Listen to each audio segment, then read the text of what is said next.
If a movie is rated 5 out of 10 on IMDb, will you still watch it? I don't really look at IMDb ratings as a viewer at all. Like, I just don't. For me, all right, I'm just gonna say it. I don't really watch a lot of like lower budget independent films. You know, I watch mine because I make them.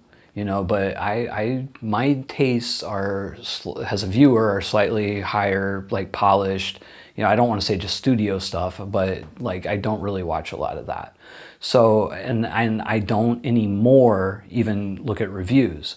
And it's not because I'm trying to protect myself from spoilers or anything like that. I find more pleasure in coming into a thing that interests me and being into it. So the only time that I pay any kind of attention to reviews, if it's mine or a friend's, you know, then I kind of look at it, or to compare and contrast. If I'm thinking about working with someone, I might take a look at it. It's not like a deciding factor for me, but I like to see like basically where the general populace might be setting them. But I don't take it as gospel either, because I do understand there are review bombing. I've been review bombed. You know, it happens. So, you know, I had, Craving, it got hit pretty bad, maybe 2 months into its release. I forget what platform it was, but, you know, it went from, I think it had like a 7.1 or something like that. And like, you know, it dropped to like a 4, like almost overnight. And I was like, there's no way that many viewers actually watched it that night, but whatever. I just kind of, it doesn't affect me that much anymore. I'm not saying not at all, but not much. You're talking about IMDb? Your Craving was review bombed? Yeah, my Craving was review bombed on IMDb. Yes. Okay. I've seen it happen on Amazon as well, you know, but IMDb is, because there's no barrier to reporting, so you're more likely to get review bombed. And I have, you know, it sucks, but there's filmmakers out there that don't like me, you know, either because of something I said on my channel, or, you know, out of, you know, envy, or, you know, whatever it is, and will go on like, I don't like him, he said this on Film Courage's interview, so I'm gonna give his movie a 1. You know, it does happen, you know. But so I try not to let it affect me. Sure. Oh yeah. No, that's not fun. What do you think of independent filmmakers being judged by their ratings, in light of knowing that there are people who manipulate reviews and scores either way, high or low? Yeah.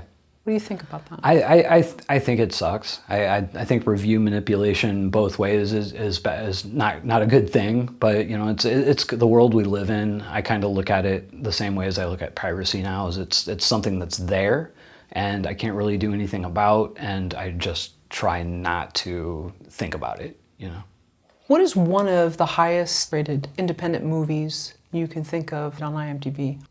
Oh, like a small independent movie. We're not talking about famous ones. Right. I think most people that are making movies around like my level, where you're making them for $250,000 or and under, I think it's very rare to see one of them stay above like a 5 or a 6.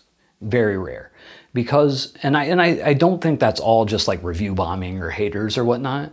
And there's a huge section of the population that this is not the target audience. They want, like me. I mean, to be honest with you, I watch more polished, you know, like higher budget stuff in general. That's what I watch.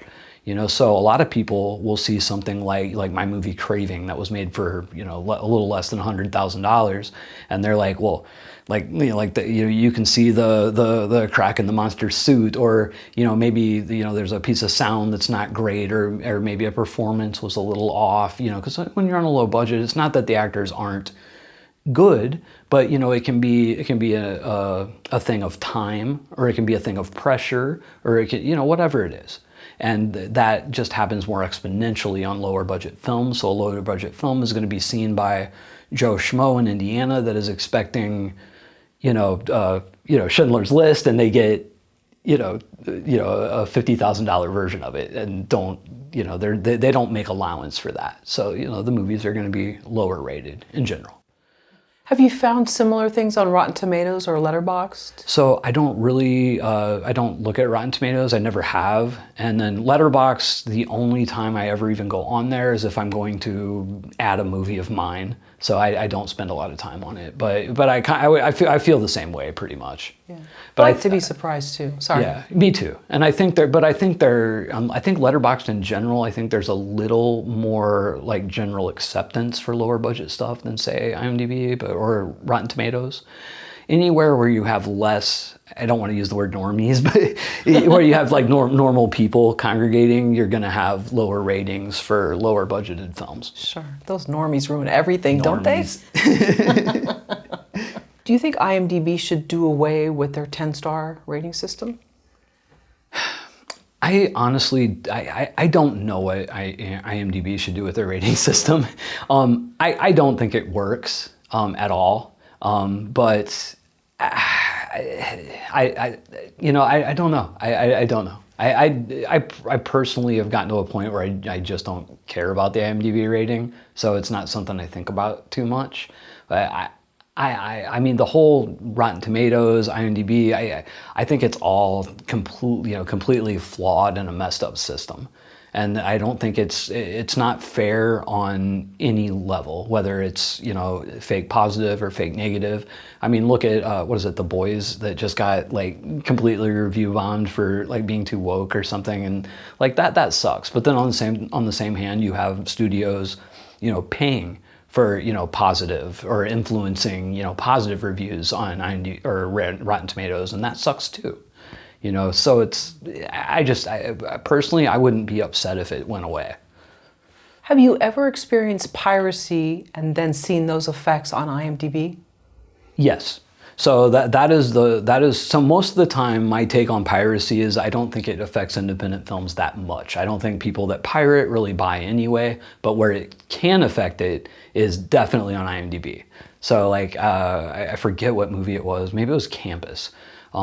Several years ago, I put it out, and it had a decent rating on IMDb, and then it hit pirate sites, and within 24 hours, it was down to like a 3.